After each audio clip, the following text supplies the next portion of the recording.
Good morning प्यारे प्रिय कलीसिया, आप सभी को जय मसीह की सुप्रभात। और आइए डिवोशन के लिए प्रार्थना करते हैं।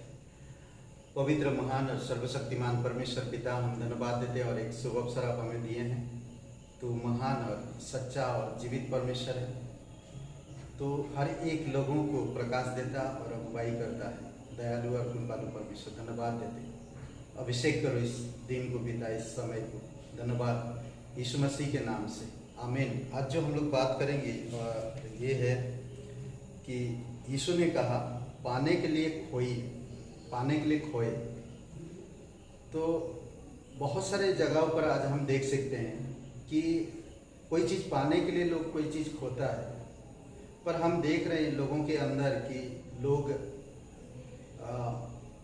कहते हैं कि कुछ चीज़ त्यागना नहीं चाहते हैं, समय देना नहीं चाहते हैं, सीखना नहीं चाहते हैं। हम सिंपल सी बात, अगर किसी परिवार में एक लड़का या लड़की को अगर समझ लीजिए कि उसको अगर डॉक्टर बनाना या उसको काबिल बनाना है, तो 3 साल की उम्र से उसकी स्टडी के लिए, पढ़ाई के लिए माँ बाप जोर देते हैं, उसको सिखाने के लिए जोर देते हैं। वो 25 साल तक वो पढ़ाई करता है, 25 साल तक वो पढ़ाई करता है। उसके बाद भी आज के जैसा ज़माने में मालूम नहीं हमें कि किसको जॉब मिलेगा या नहीं मिलेगा, पर हम फिर भी हम उनके लिए मेहनत करते रहते हैं। पर आज हम एक चीज़ कहना चाहते हैं कि परमेश्वर प्यार करता है, परमेश्वर सच्चा है और परमेश्वर जीवित है। वो चाहता है कि हम उसको जानें, हम उसको समझें। इसीलिए परमेश्वर कहता है कि हम समय खो सकते हैं परमेश्वर के आने के लिए। थोड़ा समय देना चाहिए। लोग इतना नहीं कर पाते हैं। आज बहुत सारे लोगों को हमने देखा है कि इतना नहीं करते लोग। यीशु मसीह कहता है कि पाने के लिए खोना। मत्ती का 10:39 में कहता है, जो अपने प्राण बचाता है वह उसे खोएगा, और जो मेरे कारण अपना प्राण खोता है वह उसे पाएगा। अद्भुत बात कहता है। इसका सही मतलब मत्ती का 16:25 में कहता है,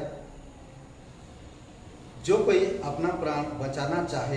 कई सारे लोग आज अपने प्राण को बचाने के लिए बहुत कुछ कर रहे हैं, पर क्या होता है, हम संसार में बड़े नाम हो जाता है, हम अच्छे बिजनेसमैन बन जाते हैं, हम अच्छे डॉक्टर बन जाते हैं, हम अच्छा वकील बन जाते हैं, हम अच्छा एक प्रतिष्ठित इंसान बन जाते हैं। पर क्या हम सर्टिफाइड होते हैं? क्या हमारे प्राण नरक से हम बचा पाएंगे? क्या हम ऐसे तकलीफों से हम अपने प्राण को बचा पाएंगे? कोई भी किसी के पास जवाब नहीं है। इसीलिए बहुत जरूरी है कि आपको मुझे समझना कि यीशु मसीह ने कहा बहुत खूबसूरत बातें, जो कोई अपना प्राण बचाना चाहे,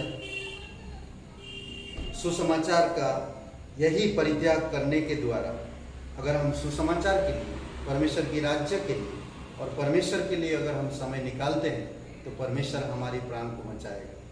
कहते हैं कि यीशु मसीह पर विश्वास करने से, सिर्फ विश्वास करने से आप नरक से बच जाते हैं। कितनी खुशी की बात है। परमेश्वर आपके लिए सब कुछ किया है। आज हमें परमेश्वर को समय देना चाहिए, हम उसके पास आना चाहिए। मत्ती का 10:21 में कहता है, 19:21 में अद्भुत बात कहता है। यहाँ पर एक धनवान व्यक्ति है जो यीशु के पास आता और कहता कि मैं अनंत जीवन पाने के लिए मैं क्या करूं। तो यीशु मसीह उससे कहता है कि भाई, तुम्हारी व्यवस्था, तुम्हारी परंपरा में क्या लिखा है? क्या कहते हैं?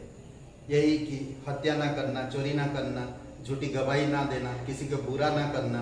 यही सब हम लोग आज करते हैं। पर यीशु ने कहा, उसने कहा, वो धनवान व्यक्ति ने कहा कि मैं ये सब बचपन से करते आ रहा हूँ। तो यीशु ने कहा, तुझमें एक चीज की कमी है। उधर वो क्या है? जो तेरे पास है जाकर कंगालों को बांट दे, फिर तुझे स्वर्ग में धन मिलेगा और तू अनंत जीवन पाएगा। तो वो मुंह सुखा के चला गया यीशु से, क्योंकि वो धनवान था।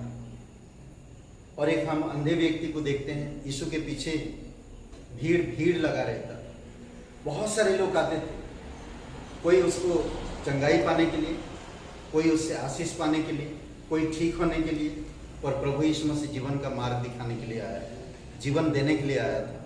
हम उसी अध्याय में 19 अध्याय में और वचन 29 में, उसमें एक अंधा व्यक्ति हम देखते हैं कि वो यीशु के पीछे हो लेता है और यीशु से विश्वास करता और यीशु उसे ठीक कर देता। एक धनवान व्यक्ति जो उससे दूर मुंह सुखा के चला जाता, उदास होकर चला जाता, यीशु का पीछा छोड़ देता, और एक अंधा व्यक्ति जो यीशु के पीछे चलता और वो उसकी आंखें ठीक वापस मिल जाती। मरकुस का 8:35 में भी कहता है कि यीशु जीवन दाता है, यीशु का जीवन पर अधिकार है, हमारी प्राण को रक्षक है वो। जब हम उस पर विश्वास करते हैं, उसके लिए समय निकालते हैं, उसको हम समय देते हैं, तो वो कहता है कि वो हमारी मदद करता है। इसीलिए बहुत ज़रूरी, बहुत इम्पोर्टेंट है कि हम अपने प्राण को बचाने के लिए नहीं, बल्कि हम प्रभु के राज्य के लिए और उसके सुसमाचार के लिए समय देना चाहिए, उसके पास आना चाहिए, परमेश्वर से सीखना चाहिए और परमेश्वर की मार्ग में चलना चाहिए, तब हमारी प्राण बच पाएगा। लूका का 9:29 में कहता, बहुत सुंदर बात है, जो कोई अपना प्राण मेरे लिए खोएगा उसे वह पाएगा। जो कोई मेरे लिए अपना प्राण खोएगा वो उसे पाएगा। लूका का 17:33 में कहता है, जो अपना प्राण बचाने का प्रयत्न करता है वह उसे खो देता है। जो कोई भी अपने प्राण को बचाने के लिए प्रयत्न करता है उसे खो देता है। यूहन्ना 12:25 में कहता, जो अपने प्राण को प्रिय जानता है वह उसे खो देगा। बहुत सारे लोग अपने प्राण को प्रिय जानते हैं। प्रभु यीशु मसीह आप और मेरे लिए क्रूस पर जीवन दिया। आज बहुत सारे लोग आज क्या करते हैं, प्राण को बचाने के लिए, जीवन को सही रखने के लिए मेहनत करते, कड़ी मेहनत करते हैं। आज एक जगहों पर हम देखें लोगों को 12 घंटा 8 घंटा वो लोग अपने बिजनेस में, अपनी जॉब पे लगा देते हैं, और हम 1 घंटा प्रभु को दे नहीं पाते हैं। हमें प्रभु को देना चाहिए, क्योंकि प्रभु यीशु मसीह आपको प्राण बचाने के लिए वो एक रक्षक बनकर आपके पास आया है। आप उस पर भरोसा करते हैं, तो इसीलिए बहुत इम्पोर्टेंट है, बहुत ज़रूरी है कि हम उस पर भरोसा करें और उसको हम समय दें। अगर आपकी जान, आपकी प्राण, आपके जीवन में शांति चाहते हैं तो यीशु के पास आइए।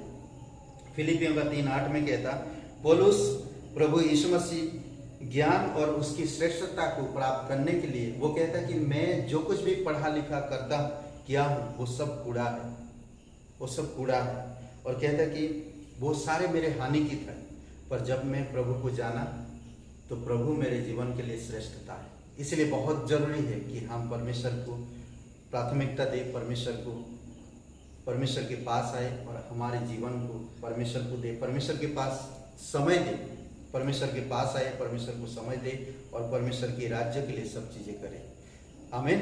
आइए प्रार्थना करते हैं। दयालु और कृपालु परमेश्वर पिता, प्रत्येक भाई बहनों को अभिषेक करो और पिता उनको आशीषित करो। तेरी दया और कृपा के अनुसार तू उन्हें उपाय करना पिता।